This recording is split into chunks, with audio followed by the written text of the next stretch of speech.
I wanted the word cuppa, as in cup of tea, I thought would be great to mix with hug. When I saw the domain was Well, taking a look at futures this morning, as you can see, the Dow is down 266. This is United Healthcare. Earnings coming out, and that is pushing the Dow lower.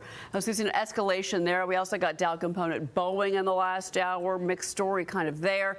Let's take a look at yields right now. The U.S. economy did expand at its fastest pace in 2 years in the third quarter. That was driven by strong consumer spending, AI investment. Right now, as you can see, the 10-year is at 4.233%. President Trump rolling out his 2026 affordability agenda aimed at lowering costs for American households.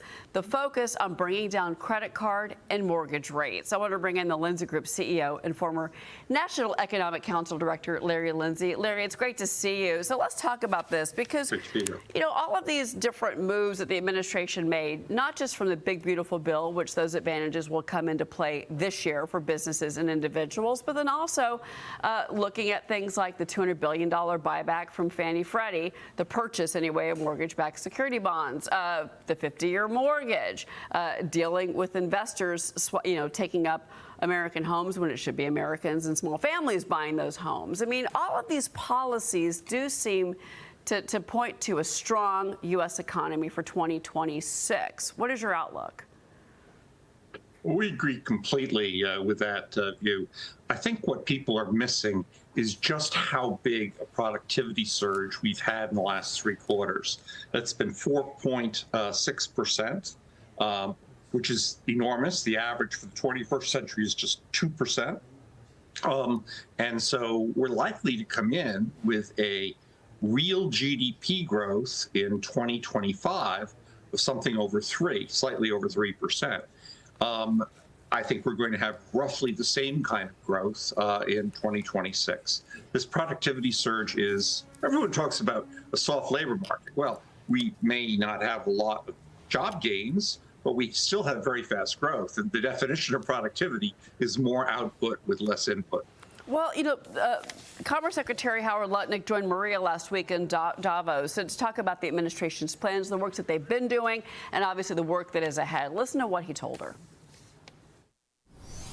What would be your expectation for economic growth this quarter, first quarter? So I think this quarter, the first quarter of 2026, the United States of America's $30 trillion economy will exceed 5% growth. Wow, 5%. Exceed 5%. And if we get a new Fed chair, which we'll get this summer, and they cut rates, which they should, because why is the greatest credit in the world paying the highest rates? You saw the 10-year, right? We just looked at it. 4.25. We are 200 basis points higher than anybody else in the world, and we're the best credit.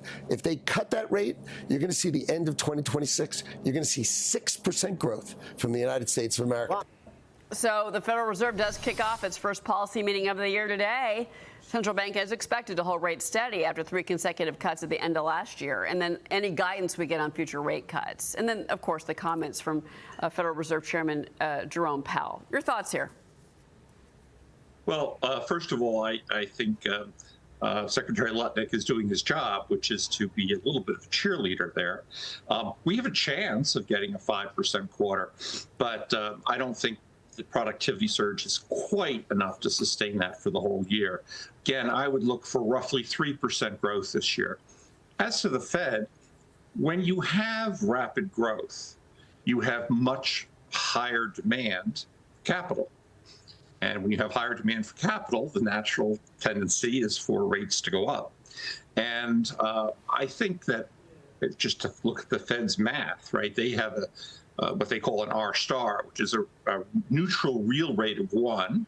They hope to get inflation down to 2, which suggests that they should have a 3% floor on their Fed funds rate. You know, that's just 2 cuts. I'm sure the next Fed chair will bring in 1. They may bring in 2. But once you go beyond that, you're getting into extremely accommodative territory at a time when you have very rapid growth and very rapid demand for credit. And I don't think that's a wise move. Well, but that seems to be the consensus. I want to bring in Ashley Davis from Washington, where you sit in Washington. I mean, we've kind of narrowed it down to it was the tale of 2 Kevins. Now it's, you know, it's Kevin Warsh, and then you've got Rick Reeder. Obviously, that decision of who's going to be the next Fed chair. But either way, Ashley, we've had several guests already this morning say that person is going to be dovish, and you're going to get more cuts. Your thoughts? Well, yeah, and Larry and I used to actually work together back in the Bush administration days. I was in awe of him at 26 years old. So, Larry, I love you. But listen, yeah, and we both know Kevin Hassett from those days as well. But, yeah, I guess my big question to you, Larry, is what do you think about the regulation that has been cut by this administration? I mean, in my days, we weren't able to do that when we were in the White House. But, I mean, what's been able to be done has really been able to bring jobs back here, really move the market. Do you think that's sustainable? Oh, I think the deregulation pace will continue. There's a lot to do, particularly in the housing and construction sectors, and the energy sector is continuing. But again, what I think is driving the market now is the very natural tendency of firms to want to economize. They now feel they don't need to have excess workers like we did after COVID. They're letting them go, so employment demand is down. AI has certainly affected the number of supervisory workers in the economy. You know, non-supervisory workers last year, I hate to throw so many statistics out, but non-supervisory employment or hours went up by a full percentage point, which is significant. But supervisors went down by 0.7%, because what AI is doing is it's very good at statistically analyzing what's going on in the firm. And so the number of supervisors, I think, will continue to drop. That will lower costs, and that is what's enhancing productivity. We shall see when we get the take from the Fed tomorrow on the state of the U.S. economy. Larry Lindsay, thank you for being here, Larry. My pleasure. This sock brand turned on one new channel, and it became their most efficient acquisition tool. The performance literally the next.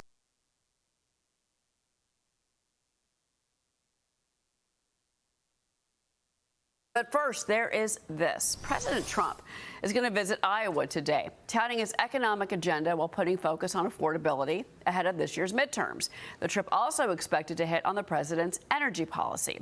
White House Chief of Staff Susie Wiles says she has advised the president to, quote, campaign like it's 2024 this midterm season. The president said to visit a local business in Des Moines before delivering a speech later this afternoon. I want to bring in Missouri Congressman Jason Smith. He chairs the House Ways and Means Committee. Mr. Chairman, good morning to you. Thank you so much for being here. It's always great to be with you, Cheryl. Yeah, so let's first talk about the president later today. He's going to be going to a local business. He's landing in Des Moines. He's going to be giving this major address. Affordability and energy are the topics that we're hearing from the White House. This is President Trump going out there to sell you and your message and the Republican message to the American people, something he does really well when he gets out there. What are your thoughts? The president does a phenomenal job. Anytime you can get out of Washington and be with real America, that is what's important. We've done that with the Ways and Means Committee. The president does that extremely well. Yesterday was the start of the tax filing season. And because of passage of the One Big Beautiful Bill, the Working Families Tax Cut provision, we will see the largest refunds in the history of America. In fact, more than $91 billion of an increase.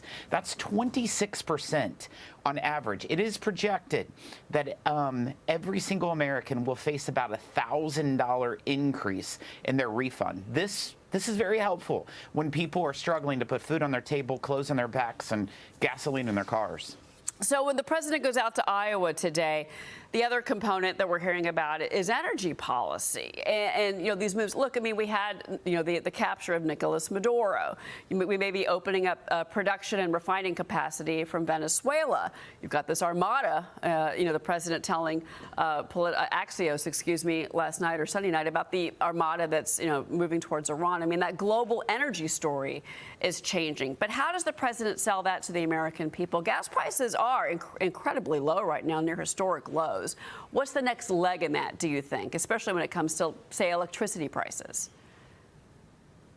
Anytime you pull up at the gas pumps right now in the Midwest, they're the lowest they've been in 5 years. So that's a step in the right direction, and that's because of the actions of President Trump and this administration. And so he's not going to settle for that. The president is not someone who just is okay with getting by. He wants to make sure that there's jet fuel on this economy, and one way that you do that is making sure that you have low energy prices. So President Trump sat down with Marie Bartiromo last week when they were in Davos, and she asked him about the upcoming midterms. Listen to this. So we're having a great year, but Democrats have had good years as presidents too, and they lose the midterms. So for whatever reason, I mean, I think I saw where it's 2 out of the last 50 years, 1, 2. And you say, how is that possible? So there's something psychological that if you're president, no matter how well you're doing, you don't do well in the midterms. This is Republican, Democrat. The numbers are staggering. It doesn't make sense. We should do well. We should do well. And we're going to fight like hell to do well. Because, look, we don't want to have anything. What we've done is we've created a miracle. This country is stronger. It's doing better than it's ever done, and you're going to see that. And you know, we inherit a lot of debt, 36, but growth will make that a small number. Congressman, your reaction to that? You know, without a doubt, the odds are against us. If you just look at history, I think only 4 times in the last 100 years has a party that was in power actually picked up seats. But I'll tell you, under the leadership of President Trump and what he has done in his first year in office, which is more than any president I've ever seen in their combined 8 years, that's phenomenal. So expect the unexpected. There's no one that's going to work harder to make sure that we maintain control of the House of Representatives and the Senate than President Donald Trump. Yeah, well, and certainly there is a lot at stake. I mean, you know, talking about whether it's potentially another shutdown, which the president also addressed with Maria. You know, Congress is racing against the clock right now to pass this government spending package. Current funding expires.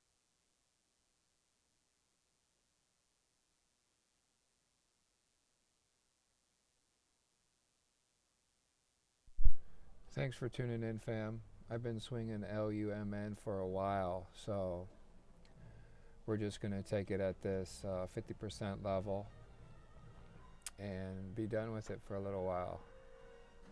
Cheers.